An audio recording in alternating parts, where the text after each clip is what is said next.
This was 12,000, and we probably did almost 400 bags. The rate we did this with these Hippo mixers was under half.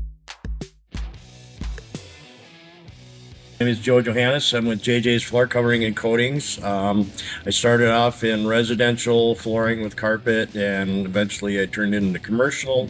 We do a lot of epoxy coatings, self-leveling, all kinds of different resilient flooring. And today we had a 12,000 foot pour. We had the opportunity to use the Hippo mixers, and I have used many different kinds of mixers before. We've always had problems and issues with not getting mixed adequately enough because of the chunks that were in there. And we used the Hippo mixers today, and they had zero chunks, and I've never seen mud so smooth. And the durability of the carts are amazing.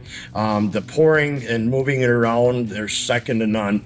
The way they stop halfway down, they're easy to clean and really nice to empty out the buckets. We have used a pump. Pumps they were too hard to clean out and they'd get caked up and stuff, but using these Hippo carts, I find it no reason to ever have a pump. I mean, the rate which we had 4 guys, the rate at which we could mix these and pour, it was second to none. And the cleanup of the carts is absolutely amazing. The liners that are in those carts, they pull out, so they're just completely user friendly.